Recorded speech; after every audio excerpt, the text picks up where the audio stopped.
Bagian 26, melawan Elena.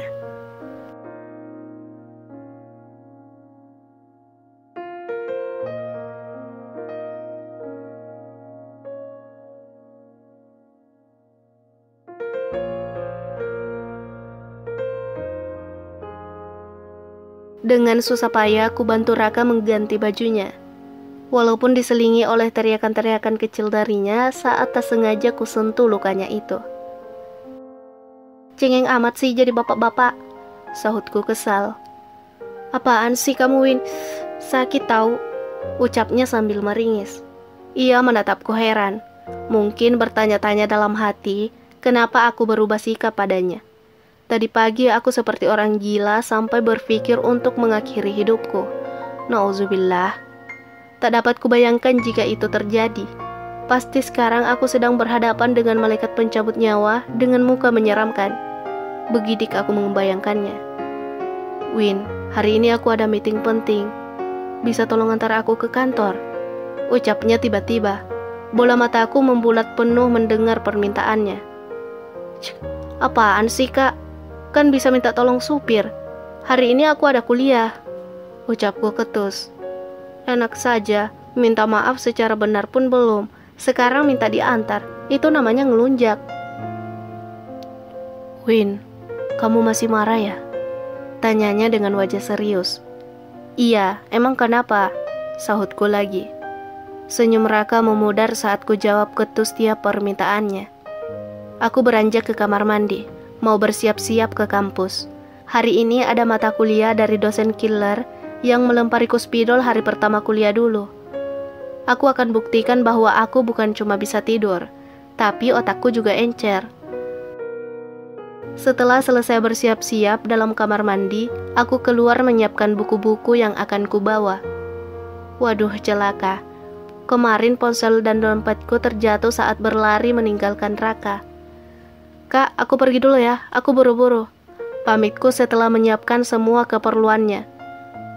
"Win, tolonglah, ini meeting sangat penting, menyangkut nama baik perusahaan kita," ucapannya memelas. "Perusahaan kita? Perusahaan Kak Raka kali, tidak ada hubungannya denganku."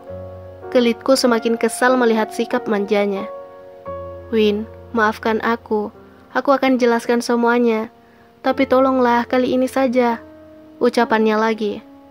Kali ini disertai dengan gerakan memohon padaku. Aku menarik nafas berat, benar-benar merepotkan bayi besar ini.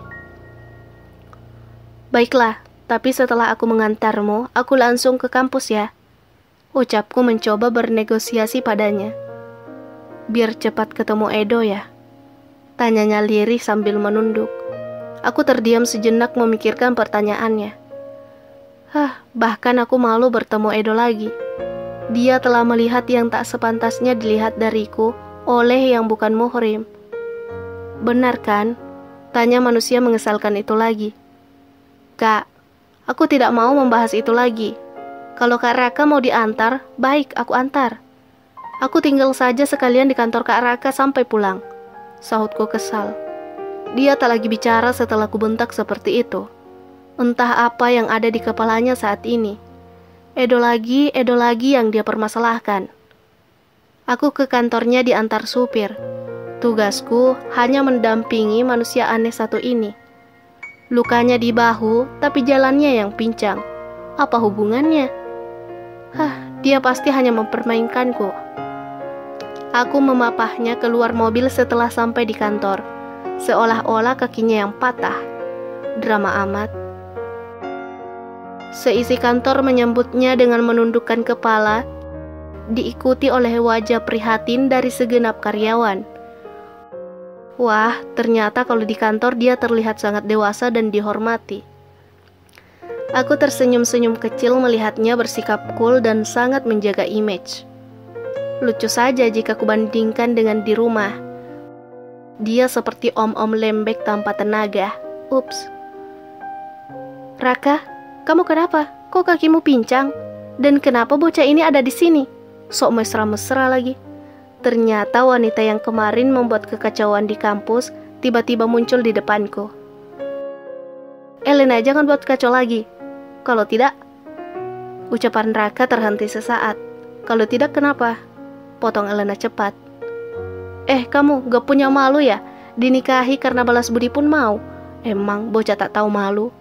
Ucapan Elena hampir saja membuatku emosi. Tapi Raka mencegahku dengan isyarat matanya. Aku berusaha setenang mungkin. Kalau tidak di kantor, pasti sudah kujambak rambut panjangnya itu. Tapi sudahlah.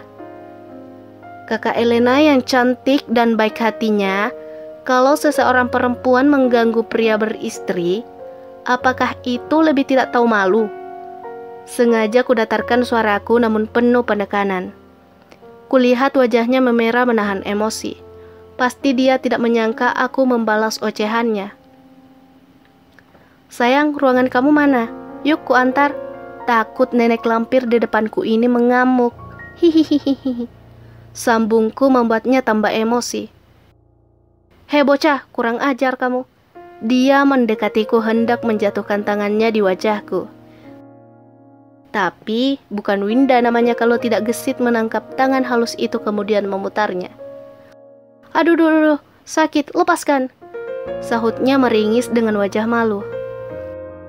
Makanya kakak Elena yang cantik dan baik hatinya, jangan ganggu aku. Iya kan sayang? Ucapku sambil menatap Raka yang terlihat bingung sekaligus geli menahan tawa melihat tindakanku.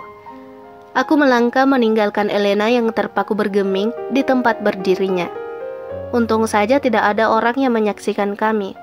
Kalau ada, tentulah manusia di dekatku ini akan sangat bangga diperebutkan oleh dua cewek cantik. Aktingmu bagus sekali, aku hampir tertawa tadi. Ucap Raka terbahak setelah masuk dalam ruangannya. Sepertinya dia sempat lupa dengan luka di bahunya. Siapa dulu dong? Winda, ucapku sambil berkacak pinggang. Sayang, ambilkan map itu dong, sahut Raka setelah duduk di meja kerjanya. Ambil sendiri, dan ingat, jangan panggil sayang, jijik aku, sahutku kesal. Tadi kan kamu bilang sayang. Ucapnya menahan tawa. Akting kakak, akting. Aku semakin kesal digoda olehnya. Iya, tapi beneran aku butuh map itu, Win. Tanganku sakit, ucapnya sambil meringis. Iya, dasar manja. Aku berdiri mengambil map yang dimaksud kemudian duduk kembali di sofa di depan meja kerjanya. Pak, sebentar lagi kita meeting. Semua sudah berkumpul di ruang meeting. Tiba-tiba dari balik pintu, si Elena muncul memberi informasi itu. Raka hanya mengangguk dan bersiap untuk ke ruangan. Elena melirikku sekilas. Wajahnya terlihat sangat kesal padaku. Win, ikut aku ke ruang meeting ya. Ajak Raka berpura-pura tak bisa berdiri. Semakin aneh saja dia. Yang luka di mana, yang sakitnya di mana. Ia benar-benar aktor ulung.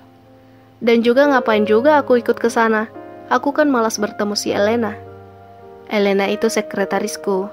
Dia profesional dalam bekerja. Jadi tak usah khawatir. Tutur Raka seolah mengerti jalan pikiranku.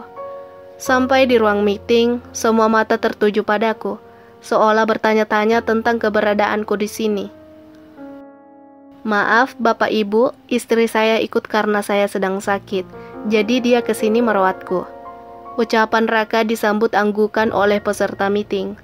Elena memberikan presentasi di depan semuanya. Kuakui ia cerdas dan profesional. Pantas saja Raka tertarik padanya. Ternyata perusahaan Raka bergerak di bidang otomotif. Hanya sebatas itu yang aku tahu. Aku pusing melihat gambar-gambar rumit yang ditampilkan di layar. Hingga rapat selesai, aku hanya duduk diam dan mengantuk.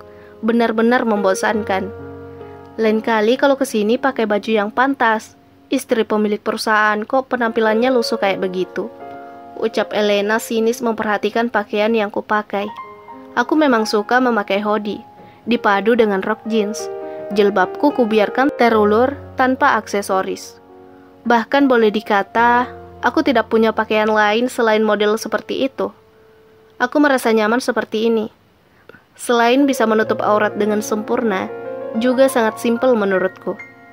Ngapain juga kakak mengurusi pakaianku? Urusi tuh mulut yang bawelnya minta ampun, sahutku membalasnya.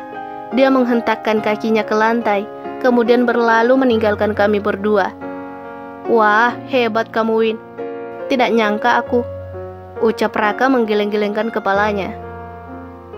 Aku tersenyum kecil mendengar ucapan Raka.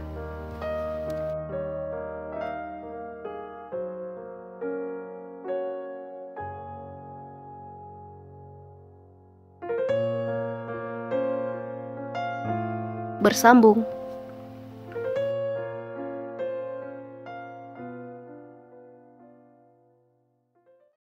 Teman-teman yang penasaran banget dengan ceritanya atau mau mengintip profil penulis, yuk kunjungi platform di bawah, sudah kami tulis di link deskripsi. Dan jangan lupa subscribe, like, and comment YouTube kami juga, agar kami tambah semangat mengupdate video di YouTube. Terima kasih, wassalam.